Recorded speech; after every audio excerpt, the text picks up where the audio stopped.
Tonight, our metropolitan area and the whole world mourns the death of 43-year-old movie actress Natalie Wood. Welcome to Watch Mojo, and today we're looking at 20 famous people who tragically died while filming. It will be some time before we know for sure what killed 33-year-old Chris Farley, one of America's best-known combined actors and comedians. For this list, we'll be looking at celebrities who passed away during the filming of a movie or TV show. Do you remember where you were when you heard the news? Let us know in the comments. John Ritter, 8 Simple Rules. On September 17, 2002, ABC began airing a sitcom called 8 Simple Rules for Dating My Teenage Daughter. John Ritter starred as an uptight and overprotective father named Paul Hennessy. I just figured it's time. Our daughters are maturing, and it'd be foolish of me not to use expert resources that are available right at my fingertips. The first season was a huge ratings success for the network, but Ritter passed away shortly into the second. While rehearsing on set, Ritter started vomiting and experiencing severe chest pain, so he was rushed to a nearby hospital. He was treated for a heart attack, but his affliction was later found to be an aortic dissection. Ritter died later that night, coincidentally in the very same hospital in which he was born. Ritter's sudden death was blamed on a heart condition that is hard to detect, but not as rare as you might think. The ratings of 8 Simple Rules plummeted without Ritter, and it was canceled after 3 seasons. He would say anything. He didn't care how silly he was. Just wanted to make us laugh. I'm really gonna miss that. Roy Kinnear, The Return of the Musketeers. A British character actor, many people recognize Roy Kinnear as Veruca Salt's father from Willy Wonka and the Chocolate Factory. Hey, Daddy, I want an Oompa Loompa. I want you to get me an Oompa Loompa right away. All right, Veruca, all right. I'll get you one before the day's out. I want an Oompa Loompa now. Kinnear worked a lot with director Richard Lester, and he starred in 3 of his Musketeers movies. He would die during the production of the 3rd. While shooting, Kinnear fell off a horse and suffered both a broken pelvis and internal bleeding. The injuries were severe and put great strain on Kinnear's body, and he died of a heart attack the following day. It's very hard to express the loss that was felt by so many people, friends and strangers, on hearing this news. Kinnear's family later won multiple settlements over his death. They sued the production company for their sloppy health and safety measures, and they later went against the Madrid hospital in which Kinnear died for their poor quality of care. 5, 4, come on! 3, 2, 1, go. I like to observe the correct procedure, you see. Thank me for it in the end. Oliver Reed, Gladiator. Coincidentally, Oliver Reed starred alongside Roy Kinnear in the Musketeers films, playing Athos. He later found great acclaim portraying Antonius Proximo in Gladiator, although this would be his final role. I wasn't the best because I killed quickly. I was the best because the crowd loved me. Win the crowd, and you'll win your freedom. Reed suffered from alcoholism, and on May 2nd, 1999, he got into a drinking competition with some sailors while filming in Malta. He drank about $600 worth of alcohol, including 8 pints of beer and a dozen shots of rum, before competing with them in arm wrestling. Following the fights, Reed collapsed and died of a heart attack. Reed, who was 61, appeared in 100 films. One of his co-stars was Glenda Jackson, who said of him tonight, "I'm sorry he's gone, but I think he probably went the way he would have wished." Gladiator was finished with the help of CGI and a body double, and Reed was posthumously nominated for a BAFTA. John Eric Hexum, Cover Up. This male model was cast as Mac Harper on an 80s CBS action show called Cover Up. He appeared in just 8 episodes of the show before passing away at 26. Tell me, do you have access to weapons, special truth chemicals? Access? Can you get your hands on them? Well, I get my hands on anything I need to survive, any place in the world, but I don't know what the hell it's got to do with modeling. To film an action scene, Hexum was given a functional .44 Magnum that was loaded with blanks. Bored between takes, Hexum decided to play Russian roulette with the gun, seemingly unaware that blanks fired at such close range can cause serious harm. Hexum was rushed from the 20th Century Fox lot to nearby Beverly Hills Medical Center, where he underwent several hours of surgery by a team of neurosurgeons. Hexum suffered some horrible luck and fired the blank directly into his head. He underwent emergency surgery and stayed on life support for about a week, but he was eventually declared brain dead. He was then taken off, and his organs were donated to those in need, including a 5-year-old child. John Eric Hexum died in October of this year, but the lives he touched will continue to be brightened by his light forever and ever. James Dean, Giant. To this day, James Dean is the only actor to have received 2 posthumous Oscar nominations for acting. He was nominated for his roles as Cal Trask in East of Eden and Jet Rink in Giant. You make a very excellent cup of tea. Yeah, well, I do a lot of things in a pinch. Dean very famously died on September 30th, 1955, when his Porsche T-boned a Ford on what is now State Route 46 in California. I used to fly around quite a bit, I took a lot of unnecessary chances on the highway. Dean was raced to a nearby hospital, but he was declared dead on arrival. According to the book Ferber, a biography of Edna Ferber and her circle, Dean had not quite finished work on Giant at the time of his death. He was still required for dubbing and post-production, so his best friend Nick Adams filled in for his late companion. Everybody thought I had a duster? Y'all thought old Spindle Top Mo Burnett was all it was, didn't you? Well, I'm here to tell you it ain't, boy. It's here. And there ain't a dang thing you gonna do about it. Natalie Wood, Brainstorm. Natalie Wood's death remains one of Hollywood's greatest mysteries. Wood was quite popular throughout the 50s and 60s, but she took a hiatus to focus on her children. I think, for me, I'm doing something that I used to think was not allowed, which is that I'm married and I have 2 beautiful children. By late 1981, Wood was filming a comeback movie called Brainstorm with Christopher Walken. During a scheduled break, Wood, her husband, and Walken went on a yachting trip to Santa Catalina Island. Everyone on the boat, including the ship's captain Davern, had been drinking for much of the weekend. On the night of November 28, 1981, Wood somehow went over the side and drowned. Suspicion has been repeatedly placed on her husband Robert Wagner. He has been named a person of interest by the police, and the boat's captain claimed that Wagner was responsible for his wife's death. He claimed that Wagner grabbed and smashed a wine bottle after going into a jealous rage over Wood and Walken's interactions. Wood's sister was brought in to replace her for the filming of Brainstorm. John Candy, Wagons East. In 1994, legendary funny man John Candy was filming a movie called Wagons East in Mexico when he died of a heart attack in his sleep. I guess a lot of things change in 20 years. Candy was notoriously unhealthy through much of his professional life. He continuously struggled with his weight and tended to binge eat. He was also a very heavy smoker and drinker, and he was known to have a substance use disorder. It all took a toll on his body, and he passed away at just 43. He was the sweetest man. I was so lucky to work with him. So lucky. It will be sad because he will be missed. Candy had finished most of his scenes for Wagons East, and those that weren't were completed with the help of a body double and some clever editing. Aaliyah, The Matrix Reloaded. Known as the Princess of R&B, Aaliyah saw great success throughout the 90s and early 2000s.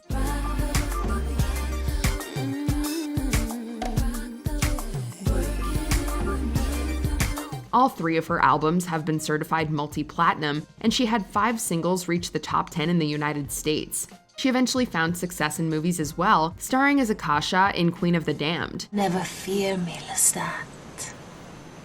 All your wishes have come true. At the time of her death, Aaliyah was filming scenes for The Matrix Reloaded, as she had been cast as a character named Z. Tragically, Aaliyah died in a plane crash on the night of August 25, 2001. Along with 8 passengers, Aaliyah, a young Brooklyn native and a talented singer and actress. Aaliyah's footage was cut from The Matrix Reloaded, and the character of Z was recast with Nona Gay in the role. Chris Farley, Shrek. Like John Candy, Chris Farley did not take care of himself, and it led to a premature death at just 33. I'll turn this damn bus around.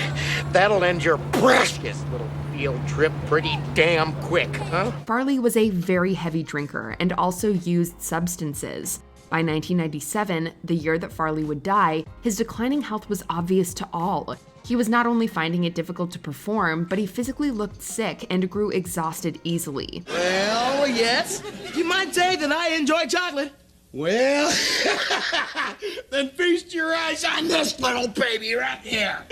How do you like this one? This was especially evident when he hosted Saturday Night Live on October 25th. He was dead 2 months later, the result of a highly dangerous combination of multiple substances. He was very religious. I don't know if you know that or not. He often went to Mass. Chris had so many demons, and he couldn't fight them. At the time, Farley was nearly finished work on Shrek. Upon his death, Mike Myers was brought in as a replacement and re-recorded nearly the entire movie. Vic Morrow, Twilight Zone the movie. This actor died in what is arguably the most horrific on-set accident in the history of film. Morrow was shooting Twilight Zone the movie with 2 young actors named Micah Yin Lei and Renee Shin Yi Chen. The scene was very elaborate. A helicopter was flying overhead, explosions were going off, and Morrow was running across a body of water while holding the 2 children in his arms. A pyrotechnic went off and damaged the helicopter, causing it to spiral out of control. It quickly plummeted to the ground and landed right on top of the actors. Set was closed down immediately after the accident, with the parents of the 2 children being rushed to a nearby hospital. They couldn't stop crying and screaming. The staff diagnosed them as being in shock. This horrible accident resulted in lengthy court battles. The parents of the child actors were awarded an undisclosed settlement, as were Morrow's children. Philip Seymour Hoffman, The Hunger Games Mockingjay Part 2. This is another actor who tragically succumbed to substance use disorder. Hoffman abused drugs in university, but he entered rehab at 22 and stayed sober for much of his adult life. And why did you decide to stop? You get panicked. It was, I was 22 and I got panicked for my life. It really was. It was just that. Unfortunately, he relapsed in 2013 and died soon after. On February 2nd, 2014, Hoffman was found dead. Police say they responded to a 911 call from those friends at 11:36 this morning. When they arrived, 46-year-old Hoffman was unresponsive, lying on the bathroom floor. Further investigation showed that multiple substances were in his system. The official cause of death was acute mixed drug intoxication. Hoffman was nearly finished filming The Hunger Games Mockingjay Part 2, but the movie needed some last-minute rewrites to accommodate his sudden death. And whatever she's doing, we conceived it. It was our plan all along. Of course it was. Tommy Cooper, live from... This was a very famous English magician who performed funny tricks on television. Watch! Watch! Watch! However, Cooper's career was waning by the late 70s as he fell deeper into alcoholism. Not only did he drink to excess, but he also smoked up to 40 cigars a day. Did you learn anything at school? Did I learn anything at school? Yes. Well, I always say that the sun shines on the lower side of the hill. Oh, I think that's terribly... I mean, that's... What does that mean exactly? I don't know, but I always say it. I don't. On April 15th, 1984, Cooper was filming a live variety show called Live from Her Majesty's when he collapsed on stage. Everyone, including the audience and Cooper's own assistant, believed that it was an act. However, it soon became evident that something serious had occurred, and attempts to revive Cooper began backstage. He was taken to Westminster Hospital, but was declared dead on arrival, having passed from a heart attack. Marilyn Monroe, Something's Gotta Give. By the early 60s, Marilyn Monroe's life was in a downward spiral. The press was hounding her, producers didn't want to work with her, and her performances were being harshly criticized. Furthermore, she was divorcing her 3rd husband, suffering from various health problems, and falling deeper into her substance use disorder. Marilyn had grown dependent on sleeping pills during her rise to fame in Hollywood. It ironically came to a head while filming Something's Gotta Give, and Monroe was fired on June 8, 1962. She was later rehired with the help of her co-star Dean Martin, and filming was scheduled to recommence the following October. Unfortunately, Monroe died of an overdose in August. To this day, many suspect that Monroe intentionally took her own life, although we may never know for sure. The movie was subsequently abandoned. River Phoenix, Dark Blood. In late 1993, River Phoenix was in Utah filming a movie called Dark Blood. In October, he flew back to Los Angeles and spent several days consuming substances with John Frusciante of the Red Hot Chili Peppers. On the night of October 30th, Phoenix was watching Frusciante perform at the Viper Room when he started feeling sick. He made his way outside, collapsed on the sidewalk, and began having convulsions. Paramedics found him on the sidewalk.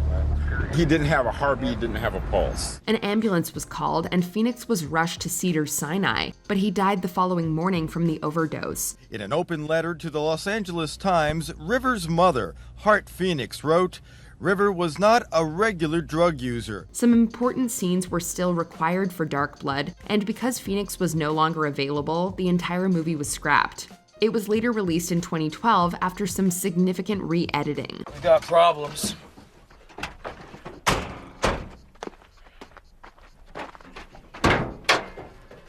Bruce Lee, Game of Death. Shortly before his death, Bruce Lee was diagnosed with a cerebral edema, which is an accumulation of fluid in the brain. On July 20th, 1973, Lee was suffering from a headache and was given painkillers by a colleague. He then went to lie down for a nap and never woke up. Betty called Raymond back at the restaurant in hysterics. She couldn't wake him up. It was later theorized that Lee died from an allergic reaction to an ingredient in the painkiller, which exacerbated the cerebral edema. It may have also been exacerbated by heat stroke, as Lee had the sweat glands removed from his armpits. At the time, Lee was working on a movie called Game of Death. This was released 5 years later, with two martial arts experts crudely and quite obviously standing in for Lee. Paul Walker, Furious 7. The final scene of Furious 7 is iconic, with Dominic Toretto happily seeing off Brian O'Connor. Hey, thought you could leave without saying goodbye. This wasn't just Dom bidding farewell to Brian, it was also Vin Diesel, and the entire world for that matter, saying goodbye to Paul Walker. In the middle of filming, Walker and his friend Roger Rodas died in a horrible car crash in Santa Clarita, California. The driver, Walker's friend, Roger Rodas, was a pro racer with championship titles to his name. The decision was made to continue filming without Walker and to retire his character in a show of respect. Actor John Brotherton and Walker's brothers Caleb and Cody stood in for the late actor, and his face was superimposed over their bodies. You'll always be with me. And you'll always be my brother. Owen Hart, Over the Edge. It was May 23, 1999, and 16,000 people were sitting in Kansas City's Kemper Arena for a wrestling event called Over the Edge. Thousands more were watching at home. The event plays to a sold-out crowd and airs live to hundreds of thousands at home. The Undertaker and Stone Cold Steve Austin were headlining the main event.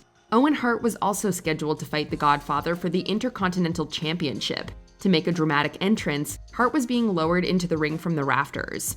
Unfortunately, the escape mechanism was prematurely sprung, and Hart fell nearly 80 feet to his death. Canadian Owen Hart, known as the Blue Blazer, was killed performing a pre-match stunt. The accident was not broadcast on TV, but the thousands in attendance witnessed the fall. Hart was taken to the hospital and the show controversially continued. The audience was never informed of Hart's death. Here's a vibrant guy that died unnecessarily before he could ever get to the peak of his career. Brandon Lee, The Crow.